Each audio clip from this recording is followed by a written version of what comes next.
と、おはようございます。Manga desu ka? Not American, but Japanese comics. When I taught in Japan for a semester in 2002, manga were everywhere. Shopkeepers had signs with caricatures of themselves. If they sold fish, there'd be the owner of the shop's head on a fish body. If they sold tea, there'd be the owner of the tea shop with a teacup. And the faculty in the department I was housed wanted me to draw their manga for their website. And my caricatures, I wanted to be respectful for the older Japanese. They were a bit disappointed I didn't exaggerate them. It was only the younger Canadian guy that I felt I had liberty to make really comic. Now, American students could probably tell me more about contemporary manga because many of you follow specific comics in translation and collect them, and that's great. What I want to do is give you some context for manga in our study of comics historically. So they're very specialized in Japan, segmented for boys, for girls, but also comic titles specifically dedicated to games or sports, to football, for instance, or to pachinko, their version of pinball games. This one is for boys, and it's essentially a sports comic. A lot of very tense football games. There are some photos included of a pretty girl in her swimsuit, and then ads in the back for exercise equipment, so the boy reading the comic can exercise, get buffed, and hopefully find a pretty girlfriend.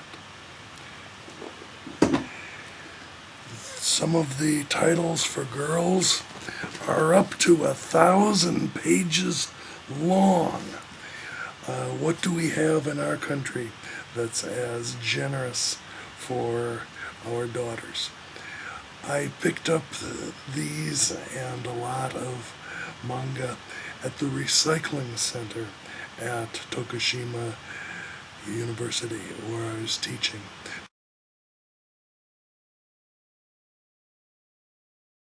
Because the students would just read them once or twice or share them and toss them out for recycling.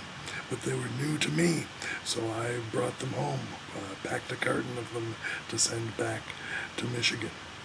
Now, this book has a lot of stories, romantic stories, school stories. Some of the romantic ones are explicit by American standards, and the girls are spending the night with their boyfriends, at least Comics Code standards in those days. They're monochromatic in a single color of ink, often on pastel paper, blue ink, green ink, brown ink, distinguishing the stories. Now, manga were pretty much unknown in the United States until the 80s. And not much attention was paid to Japan until there were economic concerns about Japan's economy outstripping the United States. This book, which was an informational manga, a political manga in Japan, was translated into English. You see, here's President Reagan, U.S. President, and caused some concern about economic competition. There was also a book called The Japan That Can't Say No by a prominent politician about taking a harder line towards the United States. Now, a California scholar and translator, Fred Choate, wrote the first books for Americans on manga to let American readers know of what was going on over there. There was also a magazine intended to teach Japanese to English readers using manga and explaining the words and phrases and colloquialisms. I probably should reread these or read them more carefully to learn more Japanese. And, of course, much later, you got encyclopedic type books. This one from Taschen Publishers, German publishers, on manga, going through about 100 different artists and giving an example of their work. Recommend it if you're really serious about this kind of comics.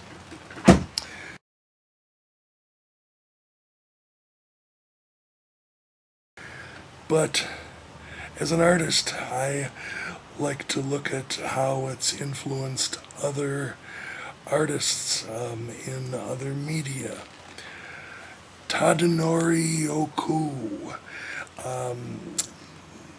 I first encountered when I was in college, and some American designers were designing record albums to look like his work.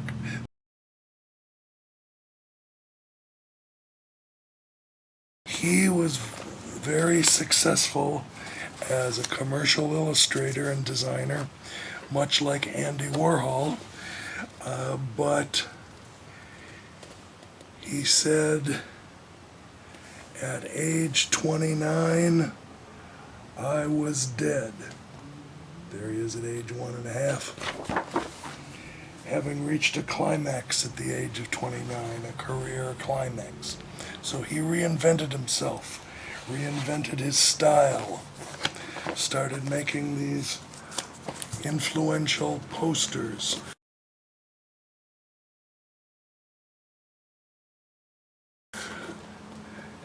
And he started tracing photographic images and outlining them with ink, filling them in with flat color for quite a successful, influential style. Portraits of celebrities at the time, but with that eerie, part photographic, part cartoon look to them. So Tadanori Yoko is a Japanese artist you should pay attention to. He turns 80 this year. More recently, Takashi Murakami,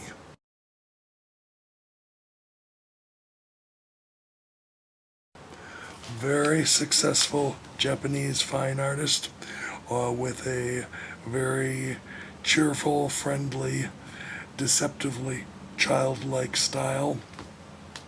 Manages to get a lot of high-end corporate sponsors of his work and exhibitions. He put together a show 10 years ago in New York called Little Boy, and he had the thesis that the reason so much of Japanese culture seems like it's by nerd boys who stay home all day playing games, reading manga, watching anime from the manga, is because of the nuclear umbrella of the United States, that after World War II, Japan could, by its constitution, couldn't have its own army, so was protected by the United States as if by a big brother, and that kept them childlike and kept their pop culture childlike. And that's why they think about Gojira, Godzilla, giant monsters.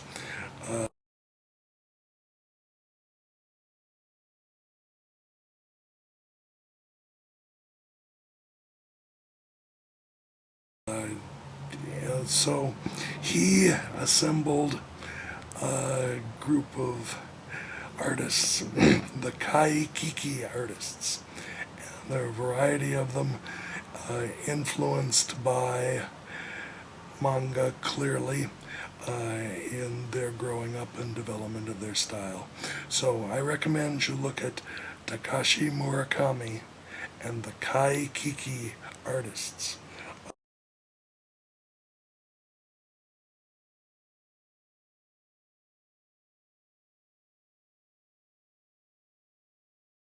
Finally, I know there's all the exterior surface elements of manga, the eyeballs with the multiple reflections, and the spiky hair.